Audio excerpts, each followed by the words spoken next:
The Lord knows why. Alam na Diyos kung bakit.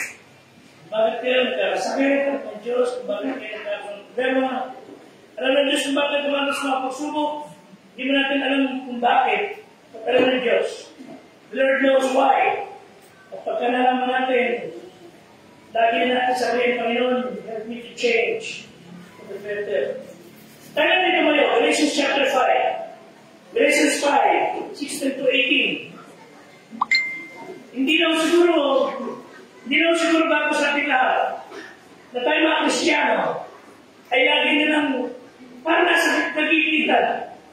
Ewan ko lang nasa ninyo na gusto nyo gumawa ng bagay na mabuti, gusto nyo sumunod sa Diyos, pero hindi nyo magawa. May mga bagay kayo gusto gawin para sa Panginoon, hindi nyo magawa. Karanasan din pa Panginoon. Sa talata sa Bible na sinabi niya, all the things that I should do, I cannot do. Mga bagay na gusto gawin, hindi ko magawa para sa Diyos. It's because Satan wants you to be his servant. Satan wants you to serve him.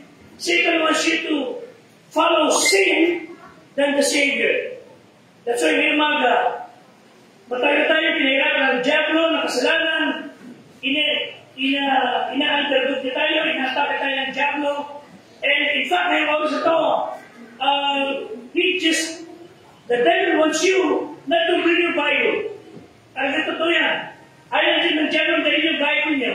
So next Sunday, you bring your armas. Bring your weapon. That is your two-edged sword. Kailangan po na maintindihan natin yung maga, magpasa tayo. From now on, I will be the boss. Over Satan. Over sin. So basa natin ng Galatians chapter 5. Amen?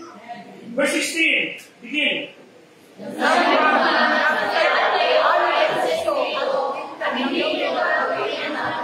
Amen. 17. Sapagkat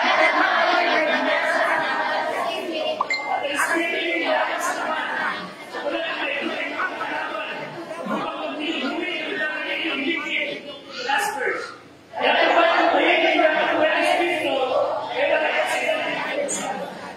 Pagpalain ng mga kanyang salita, magsilpo tayo. Church, listen. It's high time to be the boss over Satan. It's about time that we tell sin and Satan, hindi mo ko pinialpinin ang buhay. I am the boss. Bakit ito? Romans 6:16. Hindi ko sinabi ng Bible. Romans 6:16. Ang pastor, hindi ako papalipin sa masama. Ang lakas ako. The very word na sinasabi mo, you're already under kayabaan. Okay na basa. Begin. Hindi ka kayo naglaban. Napalipin niya, na pinakalipin o pagpakalima, kayo yung makikipin niyo, inyong tinakalima. Magiging sinabi sa inyo, magiging pagkalima sa pakingin na tuwing. Kung sino-sino sundin niyo, whether it's good or bad, right or wrong, kayo ay alipin. Ang tanong ngayon, sino ba sinusunod natin? Sino madalas na binibigyan natin ng panahon at binibigyan natin ng priority? Church, be your own boss over Satan. Sa ating trabaho, bilang analogy, maraming mga tao ang talagang nakakatulong naman kayo sa ating bansa, they would just feel the place na dapat niyang paglagyan. At yung mga tao na ating kasama sa pamalaan na hindi dapat naroon. Hindi dapat yung mga pastor. Di mo no, na hindi dapat nasa pulpito. Na kung ano na pinag sasabihin. May mga tao na wala sila dapat sa question yun, dapat sa ibang lugar. But most of the time, gumaganda na ng bagay, baka nakalagay sa question na isang karapat dapat. E pagkakamit na mag-apply, tinan nyo. The fill of cell form. Name, binigay pangalan, Juan de la Cruz, address, San Mateo sa Galing Bulacan, tapos telepono, sa telephone, tapos ang nagandang salary expected. Kung kayo kung susulat, ano ilalagay niyo? Pasabi niyo ako, salary expected, ano ilalagay niyo? Ang nilagay niya, yes. Mali, ano? Pagka nagpatrabaho, ang magtatrabaho medyo delikado. Kaya sa security agency, naghahanap ng mga agent, magagaling na mag-i-hide nila, agent. At sa dami ng mga nag-apply, 3 ang nakapasa sa matitinding examination. At sa uling examination, mabigat ang magiging test. 2 lalaki at 1 babae. Yung unang lalaki, tinawag siya, at sabi niya, ito na final test. Kung naipasa mo ito, masabi ko na magiging secret agent. Diyan sa kwartong yan, nandiyan yung asawa. Ito baril. At yung baril yung asawa mo, ay nalaman mo na kasama sa sindikato na kailangan mo wala sa lupang ito. Kailangan sa pakutukan. Di ba pwede naman yun? Asawa ko yun eh. Hindi, pamatas ka namin. Para kahit mahagingan mo na. Hindi ko pwede. Eh pagkaganyan ka, hindi ko pwede. Eh, hindi na gusto na mo. Kailangan sa lalaki. Paglalang sila eh. Ito na naman yung test. Kaya sa kwarto nila, dyan tatay mo. At alam namin tatay mo may sakit. Alam namin malala siya. Pero nalaman namin, sa kaso ito, senaryo, na siya pala ay drug lord. At alam mo, ang drug, sa ipapayag sa ating mga umayan, mga patay ng marami. At itong baril, kargado yan. Kailangan putungan mo siya. para mag-test namin na wala kang sasakuhin, wala kang makamakanak, walang sinuman, masaka sa apilan. Sabi, hindi mo pwede, sir. Kung pupunta ako tatay ko, drug lord siya eh. Hindi ba wala? Hindi na ba ito? Barang-barang ka. Kaya niya, hindi ka kaya. Hindi mo kaya naindihan para sa apilan, para sa kapayapaan. Hindi na, kinain siya. Tinawag niya ng huling babae. Medyo talagang babae na ready talaga. Andiyan sa loob, ang kasama mo. Alam ko, background ninyo. Alam namin. Dito kasama mo ay kumagawa ng kalukuhan. At alam ko, hindi na. Nandito pala siya, utang ko na hanapin, ha? Pagpasok mo, hindi pala nata sa instruction, hindi naman mo kayo. Tinitsakin dito, nakarating yung mga opisyal. Tapos mamaya, sinalit dito. Nagkabin sa loob. Ano naghawas-iwasan ang kami sa loob at pagkala ng minuto, lumabas yung babae. Dito, binigyan ko rin sa mama, kung di rapat na sir. Bakit kinalibinan ko rin? Blanco naman, blanco. Eh, syempre, blanco talaga yung sa dalawang lalaki. Eh, kumakapag yung mga simoy. Hindi na, ano din mo? Eh, walang naman eh, blanco. Binagpas na sa Sibiyas ako. Eh, hinahati ko pa talaga yung dalalan ng babayan eh. Di ba? Eh, pagkakalang wala sa lugar, hindi magiging ayos sa ating bayan. Trigger happy. Yung mga tao, anak nila, nakasakay sa mamahaling kotse, kung ano ng congressman, anak ng senador, o kahit hindi mata sa pisal, kakailan mo yung dapat, hindi mo dapat dadaanan. Mali yun. Pagka sumusuway ka sa batas, you are a slave of sin. Amen? It's high time to be a boss. Over Satan. Labanan natin ang mga maling ugali, maling attitude, maling behavior. Be your own boss. May mga trabaho na talagang pagka ikaw ang naroon, mag-improve. Pero yung mga tao, mamimili ng trabaho, ayaw nila na sila tagalista lang, ayaw nila behind the desk. Gusto nila sila mismo ang employer. Walang masama po ron. If you want to be an entrepreneur, kayo mismo ang nagpapagod ng negosyo nyo, parang kayo nyo, you want to be your own boss, okay lang yan. Pero magpapayag ka sa mga subordinates, ito usapan. Pero sasabi natin, spiritually, be your own boss over Satan and sin. Amen? Dapat kayo masusunod. Hindi yung empleyado ang sinusunod ng boss. Hindi pwede yung subordinates ang sinusunod ng batas na opisyal. Hindi po pwede yan. So, let me give you 3 things. How to become your own boss over Satan and sin. Una sa lahat, discipline in our deeds. Dapat disiplinado ka sa nagawa mo. 1 Corinthians 10:31. Bilang boss over Satan and sin, meron kang pananagutan mas mataas sa iyo.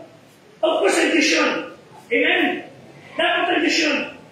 Be your boss over your deeds. Ano ba sa mga pala? 1 Corinthians 10, verse 31. Verse 31. Verse 31. Okay, basa. Again. Kaya ang mayroon.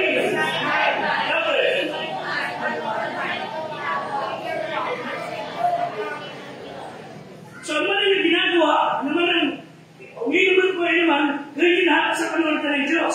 So, bilang boss over Satan and sin, gagawin mo ito, kung gagawin ito, pagkaroon natin siya. Hindi mo gagawin ito, pagkaroon natin sa Satanas. Bilang boss over sin and Satan, ikaw naman ay subordinate na ultimate master natin. At tayo, pinamatas na rango sa ating Christian faith. Ang pinamatas na rango, hindi colonel, hindi general, hindi yung 5-star. Ang pinamatas na rango sa ating panampalataya, servant of the Lord. Servant, amen? Likod ng Diyos. So discipline our deeds. Ano yung sabihin? Lahat ng gagawin mo, para manulang siya. So hindi mo gagawin sa bagay na ito, pag hindi matutuwa ang Diyos. Pag hindi matutuwa ang Diyos, huwag mong pag-ibigin ng panahon. So God does not want us to be controlled by sin. God wants to control us. Yun ang dapat. Ano ba sabi ng Bible pa? Romans 6:12. Romans 6 verse 12. So pag ito tulad ng kasalanan, siya boss mo. Ano sabi sa Romans 6:12? Basa. What?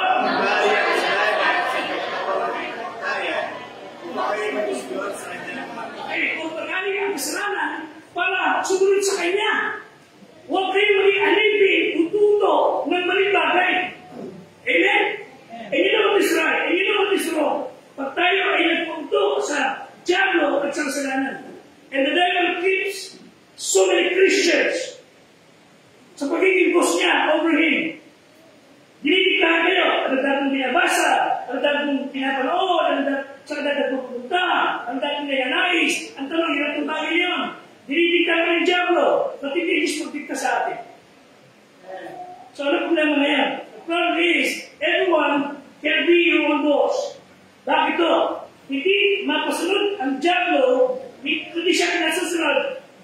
Kasi ang gusto ng tao, yung tao ng laman, ayaw ng disiplina. When you work for someone, they will control you. Pagka sunod natin ang gusto ng diablo, kukontrolin tayo.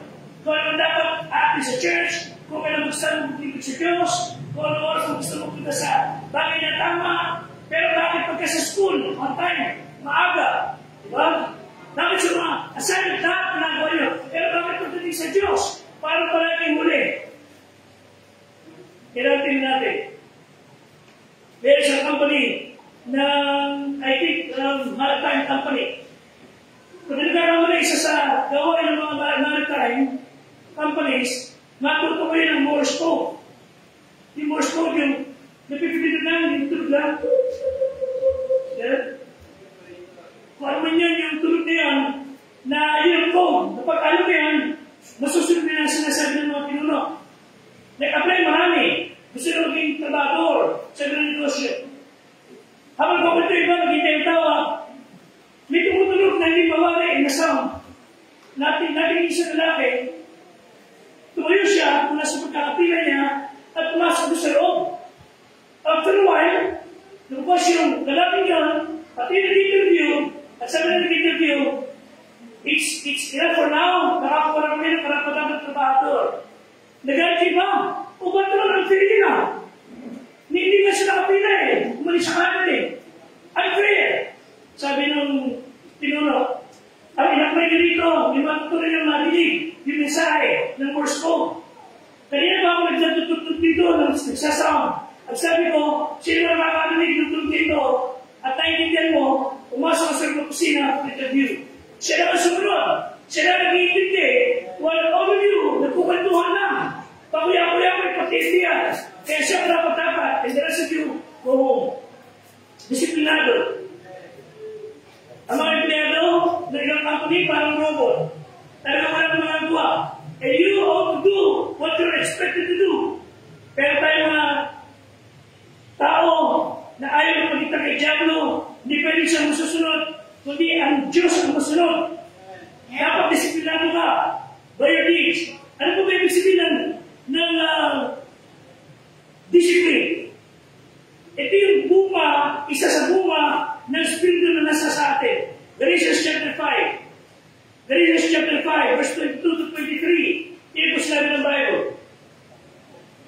Galatians 5:22, basa. Datapwa.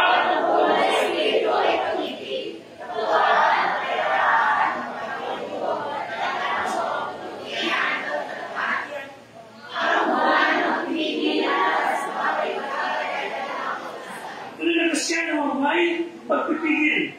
That's discipline. Self-control. Isang batang babae, meron siya lisensya. Malita na babae siya, pero tapos siya sa driving school at nagdarit siya ng napakalaking truck. Nakakita po ako niyan. Ako sa Amerika, alitin yung babae, nakadala siya, pero ginagawa niya, napakalaking truck. Alam niyo, yung napakalaking truck na yun, nakatitin mo sa labas, hindi sa makikita ng drive. Pero alam niyo, yung truck na napakalaking yun, napapahirap niya. Napapatakbo niya. Sa kanya sarili, disiplina. Napakasunod niya, yung napakalaking truck na yun. Same is with you, drivers, ng mga malaking equipment. Napasusunod niyo ang malaking halimaw. Why? Because you're under him. Under him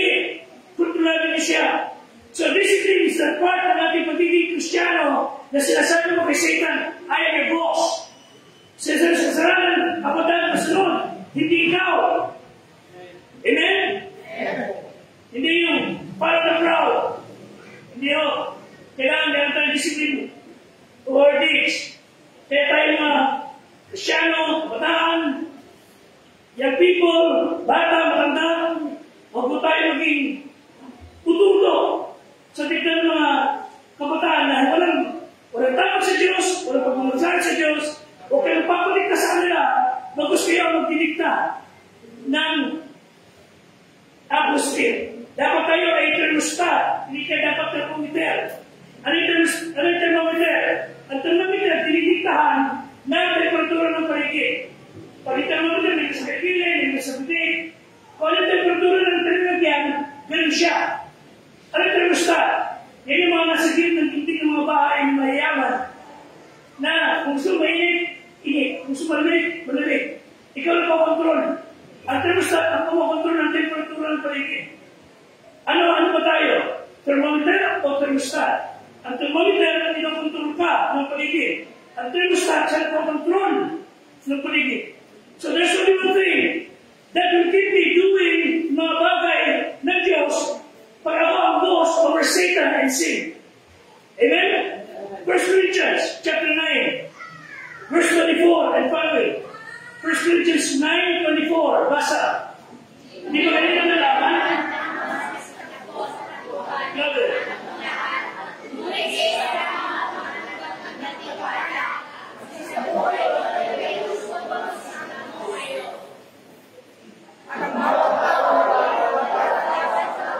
Kapagpigil sa inyo bagay. Kaya ko lang ito kung sikapto mo.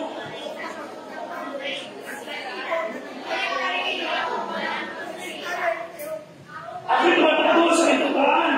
Hindi yan isa sa paraan. Hindi yan isa sa amin. Ngunit pinagpasa ang katawan. Sinusupri. Makasakit sa paraan. Ako'y may kapil. Mga kapatid, si Michael Jordan. Alam natin magaling mag-shoot ng basketball. Hindi po siya natutong mag-shoot ng ganun lang. Pagdas ng mga magkuya-kuya-kuya at tutulong pagkakon din pag-magkaroon sa mga laro. Habang natang player natutulog na, nagdiliwali, siya rotating at siya-shoot. Rotating yan. Manny Pacquiao, hindi maging 8 all-time title, holder title. Kuya rin, Pacquiao yan, nagpatiyan lang yan. Mga kapatid, ito, mga player, magsinyan, matulog, siya, gising, at nagpa-practice. Disiplinado. Discipline. Get results. So, si Paul, si Matleta, na inihatulog niya sa kanyang pagkatao, ay kailangan ng disiplina. Pag hindi tayo ng disiplina sa ating mga gawa, ano mangyayari sa atin? Ayon kay Max Anders, sabi niya, bakit kailangan natin ng disiplina? Sabagat only the discipline ever get really good at anything. Yung disiplinado, ang meron magiging resulta maganda. Disiplinado. Hindi nyo gawin. Sabi ko na gawin, ang handa na exit sa church. Pagpasok sa school, disiplinado kayo. Nagiging ng disiplina, pupunta ako sa church. Mag-aakay ako. Magliligid sa Panginoon.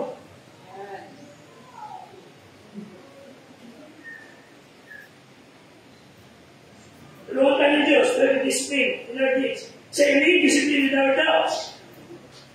Again, pag nagtutunan kayo, nagpapahigit tayo. Disiplinahin natin yung ating mga damdamin, huwag tayo magpagta sa mga nangyayari sa paligid, huwag tayo magpagta sa depression. Again, 1 Corinthians 10:31. 1 Corinthians 10:31. Sabi ng Bible, whether eat or drink, do all for the glory of God. Pangalawa, discipline in our doubts. Pagka nagdududa ka, of course, kung mo nagawin.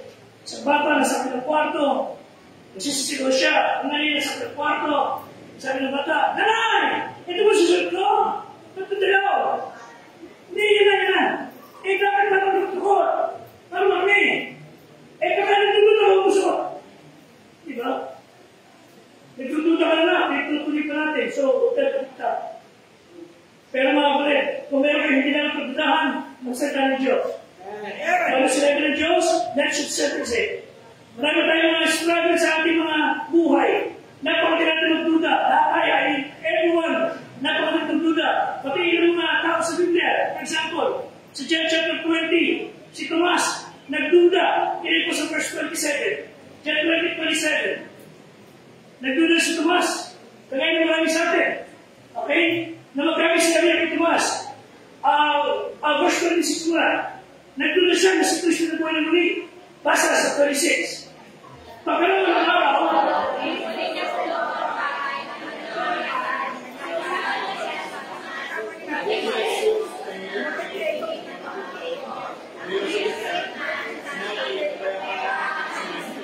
okay, si Kristo. Abala siya dito, pumasok. Lumagos siya sa pintuan. Pero bago ba yan, sa 35, gusto ko makita sa talata. Sa ebidensya, nakita namin ng Panginoon. Pero ano sabi niya? Ngunit sinabi sa kanila, malibang nakita ko ang kamay, yung butas ng pako at naisuot.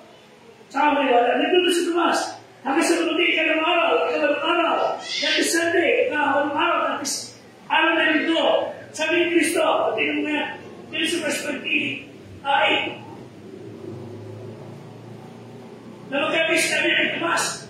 Basta, hindi mo ito yung dahilig, hindi mo ang kamay, hindi mo siya yung kamay, isip ko sa aking kalilan, at kung hindi mo ang pagkain, hindi maniwala ka. Noon akong busy siya, wala yung tunay niya, ano sabi ni Tomas? Sa verse 28, basa.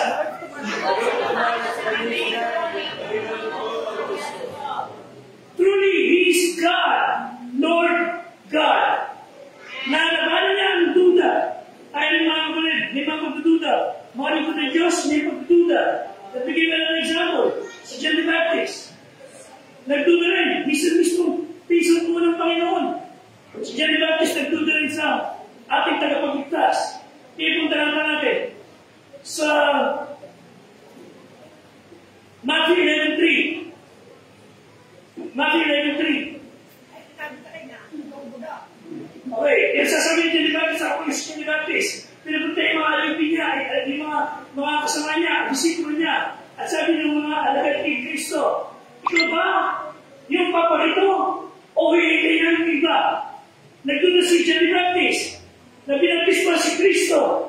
Kung siya nga yung papakita si John the Baptist, sabi sa mga alagad niya, kung tayo, sinutin mo siya ngayon. Kaya sabi sa verse 4. Sumagot si Jesus sa kanya at sinabi, huwag sumayon sa pinag-iwan. Okay, next. Verse 5.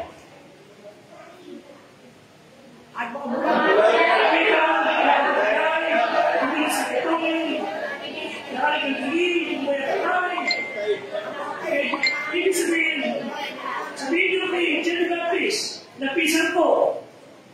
Ako mismo, yung Bisaya na iniintay ninyo, dumating na. Dabalan nyo ang duda. Number 3, desire. Discipline and our desire. Galatians 5.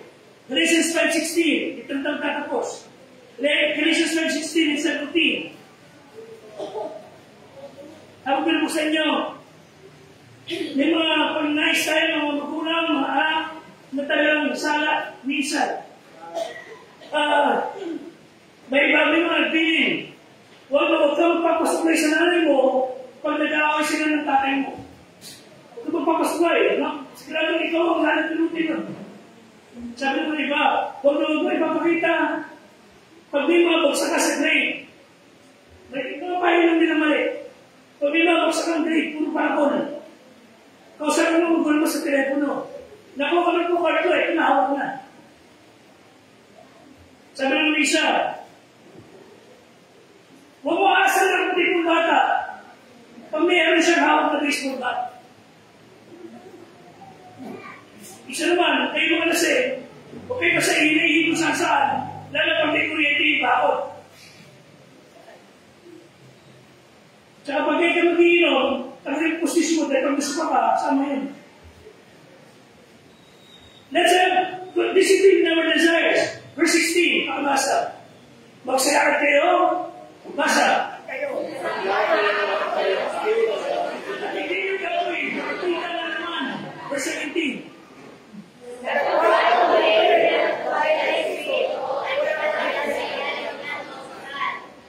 So tayo po, huwag magpaligtas sa pagnanais na ating naman. kasunod naman natin puro kasalanan. There's a verse in Hebrews. There's pleasure for a season sa kasalanan. Mga kapatid, kaya ang paborito ng tao kasala, masarap ang kasalanan. Pero sandali lang, may kasunod yun. May kasunod yun na parusa pagkatapos mo magpakalong-balong sa kasalanan. So people have no discipline and control sa kanilang evil desires. Kaya naman ito sa iyo kanina. Kabataan, 17 anyos, nag-drugs at lasing. Ang binago niya, narinig niya ang kapatid ng 3 taong gulang na batang babae. Hindi po siya nasiyahan. Pepay pa niya yung bata. Be your boss. Para naman sabi mo, Diablo, kasalanan, I know your boss. Hindi ako magpapaligta sa iyo. Last verse, alalahan natin ang talata. Romans 6:16. Ano sabi ng bayo? Basa.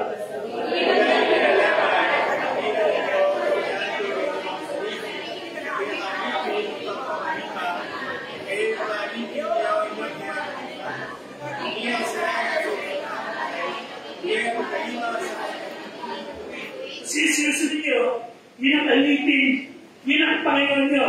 At sinusunod niyo,